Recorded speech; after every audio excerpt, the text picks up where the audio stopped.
Hora 10h14. Estamos ao vivo com o secretário estadual da Saúde, Jean Gorenstein, que vai atender a CBN Campinas. Muito bom dia, secretário. Bom dia, Marcos. Bom dia a todos os ouvintes da CBN. É sempre um prazer conversar com vocês. Para nós também, é uma grande satisfação ter o secretário estadual da Saúde aqui na CBN Campinas. Secretário, abrimos a entrevista pedindo para o senhor dar uma geral sobre a situação hoje no estado de São Paulo em relação à vacinação e também aos casos de Covid.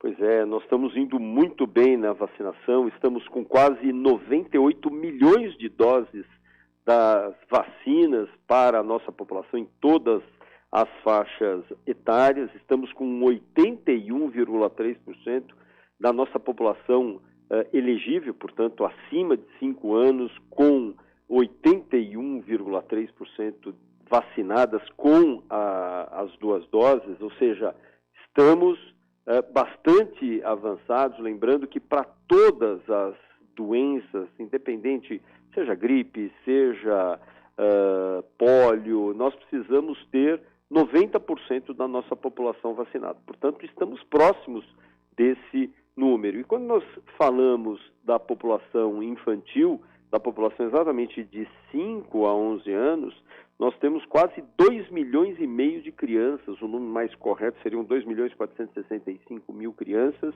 o que dá um total de 61,5% dessa população imunizada, lembrando que nós temos praticamente 15 dias aí de vacinação, se nós considerarmos de segunda a sábado os dias em que os postos estavam abertos para acolhê-las. Então, estamos evoluindo bem, e essa semana que temos a semana E, que é a semana em que a educação vai nos apoiar para a vacinação de um maior contingente dessas crianças, seguramente atingiremos em breve essa nossa marca de 90% desse público infantil.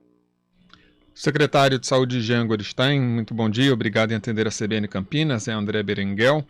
Com relação a essa questão da vacinação infantil, a gente até fez uma reportagem essa semana que Campinas, por exemplo, é uma cidade que está bem abaixo da média com relação à vacinação infantil no estado. A gente tem Indaiatuba atingindo aí 70%, mas Campinas não chegava nem a 40%.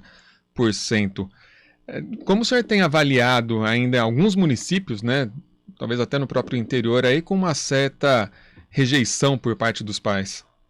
Eu não diria nem rejeição. Eu diria que muitas vezes alguns pais acabam postergando essa vacinação por alguma dificuldade, apesar de nós termos já feito alguns incentivos, o dia C da vacinação, que nós conseguimos vacinar 420 mil pessoas num sábado, das 7 da manhã às 7 da noite. Então conseguimos estender e vacinar mais, mas é óbvio que alguns ainda têm essa dificuldade. E essa importância da vacinação na escola, em que os pais têm a possibilidade de fazerem uma cartinha orientando e liberando as suas crianças, e que não presencialmente precisem estar lá para autorizarem essa realização. Então eu não tenho dúvida que com essa possibilidade que vai acontecer tanto nas escolas públicas, estaduais, municipais e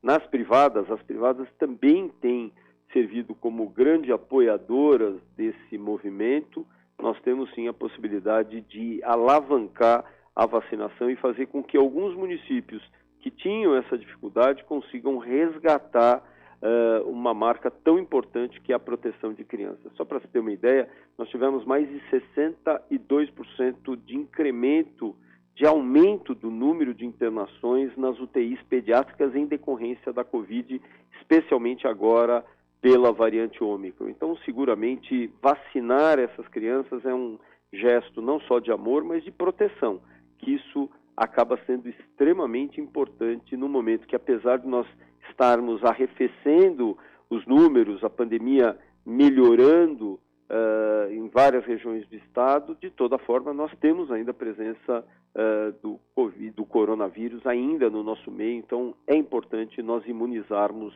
esse público etário.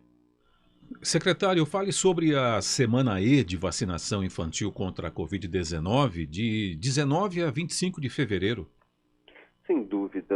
A partir de amanhã, nós iniciamos a Semana E. Nós temos, para se ter uma ideia, 5.200 postos abertos em todos os 645 municípios do estado, exatamente para receber a população infantil e adulta que eventualmente precise estar retomando e retornando para a segunda dose da vacina ou as doses adicionais.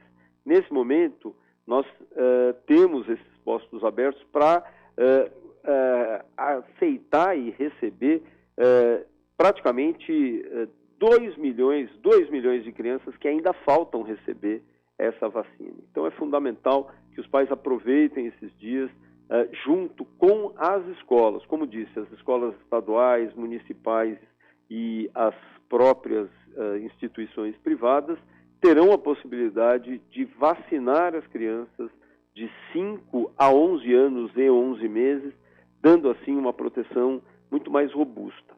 Lembrando que nós já começamos o calendário escolar, então é importante que os pais protejam os seus filhos no momento que naturalmente as crianças circulam mais, vão para a casa de amigos, estão nas ruas, brincando e voltam para casa. E com isso, junto com elas, existe a circulação do próprio vírus.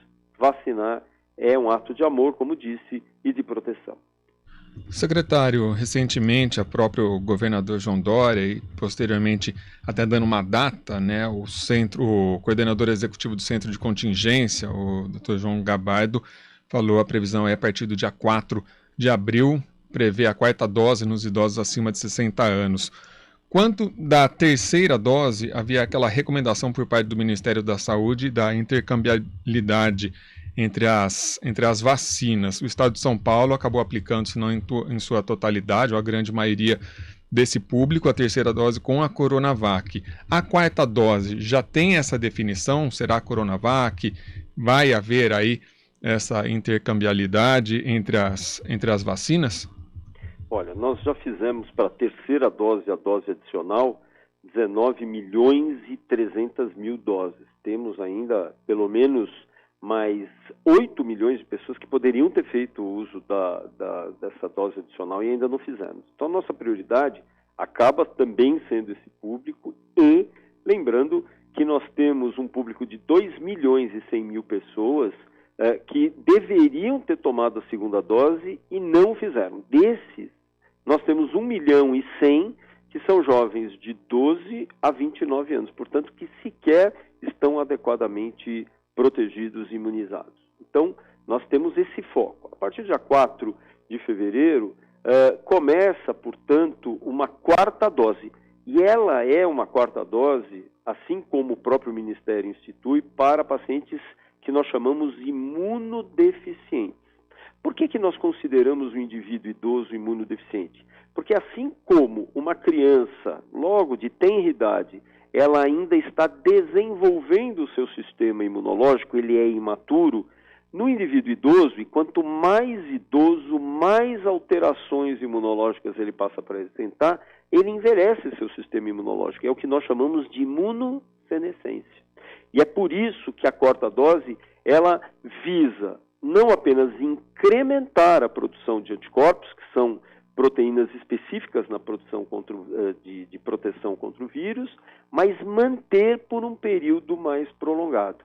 Então, isso acaba sendo algo que já está muito clássico em vários países. Quem tem feito isso é o Chile, Israel já tem feito isso e outros estudos em vários países. Por isso, baseado nas considerações do comitê científico, aqui em São Paulo também será feito. Com qual vacina? Com a vacina que estiver disponível. A gente sabe que esses reforços vacinais, que nós chamamos de booster vacinal, eles funcionam com qualquer imunizante, fazendo com que eu tenha uma primeira apresentação, ou seja, a primeira dose, eu estimulo o meu sistema imunológico. Quando eu dou a segunda, eu estimulo mais ainda, e consecutivamente. E é dessa maneira que você produz, como disse, uma taxa de anticorpos maior, com período de manutenção dela igualmente mais prolongado. Secretário, nós temos várias perguntas aqui de ouvintes do CBN Campinas e uma delas é bastante curiosa. A pessoa tomou 2 doses da Coronavac e foi tomar a terceira e pediu que fosse aplicada também a Coronavac. Mas o técnico de enfermagem ali, o profissional da saúde, disse que tinha que ser a Pfizer. É possível a pessoa solicitar a Coronavac como terceira dose e receber a Coronavac? Na verdade, a gente sempre vacina com a vacina que tiver disponível, principalmente se eu já tenho as 2 primeiras doses consagradas numa determinada plataforma, a terceira dose pode ser com qualquer um dos imunizantes. E eu vou usar o meu exemplo pessoal. Eu tomei as 3 doses da Coronavac. E, de toda sorte, talvez a interpretação do aplicador é que quem estivesse fazendo a solicitação não deveria fazê-lo, aquilo que se chamava de sommelier de vacinas, e que não é o caso. Volto e reforço. Toda e qualquer vacina, ela é importante como dose adicional, no sentido de produzir mais anticorpos e mantendo não só com níveis mais altos, mas de forma prolongada e dessa forma conseguindo promover uma proteção não só contra a variante Ômicron, que é a variante prevalente nesse momento, mas com outras variantes que virão, naturalmente virão, porque mais de 80% do nosso planeta, do nosso mundo, infelizmente, não tem sistema e esquema vacinal como o Brasil tem, especialmente o estado de São Paulo. Secretário, eu estou dando uma olhada aqui na Fundação SEAD, nos dados, né, publicados diariamente pela Fundação SEAD. A gente tem aqui a redução na questão de internações, também da própria ocupação de leitos e ainda a redução no número de casos e de óbitos, isso comparado à última semana. A gente tem, por outro lado, já olhando aí um pouco mais adiante, o Carnaval. Esse pico, logicamente, foi em função da variante Ômicron e também daquelas aglomerações do início do ano. 2 questões. Uma, a gente pode colocar que está consolidando essa trajetória de queda ou ainda é muito cedo? E como que a Secretaria já vê essa questão do Carnaval? Já houve toda a fala, né, por parte do governador de proibir o Carnaval, mas as aglomerações independentemente do evento. Pois é, essa pergunta é bem interessante. Primeiro que realmente nós passamos essa terceira onda de uma forma muito importante, austera, exatamente pela vacina. Se nós imaginarmos, cada um de nós que estamos aqui conversando, os ouvintes que estão aí nos ouvindo, o número de pessoas que nós vimos ou ouvimos que tiveram Covid é algo que nós não vimos na primeira e nem na segunda onda, mostrando exatamente o quanto a Ômicron teve essa capacidade de transmissão, que nós chamamos isso de infectividade, de transmissão de pessoa a pessoa. Então nós tivemos um número muito grande. Conseguimos ter mais de 2 milhões de casos documentados, mas seguramente o número de casos que não foram notificados, de pessoas que faziam testes, por exemplo, em farmácias e que vinham positivas e não procederam à notificação, naturalmente também foi muito alto, e outras que sequer fizeram teste a despeito de terem sintomas. Então, nós tivemos no pico da ocupação, agora no dia 29 de janeiro, 15.100 pacientes internados. 15 mil pacientes internados, tanto em enfermarias quanto no TI.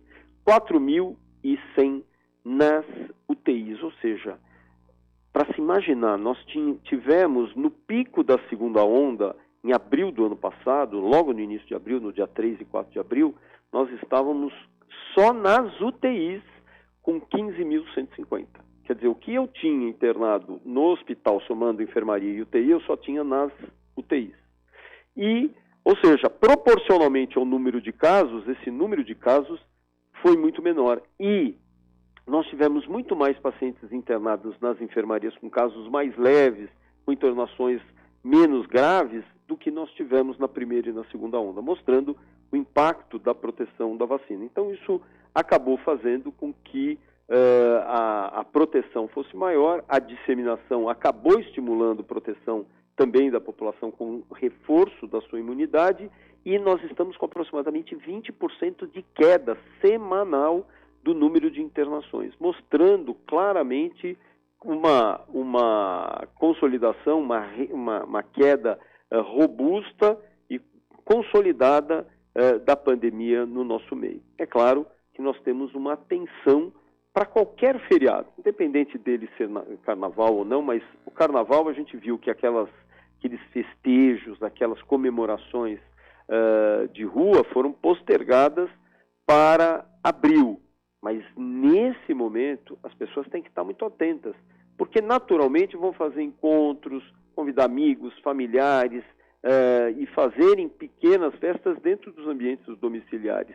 E isso também passa a ser um cenário de risco. Então é importante que as pessoas entendam que nós temos ainda a persistência do vírus, apesar da queda do número de internações, de mortes e de casos, mas nós temos a presença, sim, do vírus em nosso meio. Então, usar a máscara, fazer um distanciamento à medida do possível, evitar as aglomerações e atenção nesses encontros sociais que acabam sendo motivos de transmissão para grupos, muitas vezes até maiores. Foi o que nós vimos, especialmente agora no Réveillon, com um grande número de familiares sendo acometidos numa reunião que parecia ser algo muito inofensivo.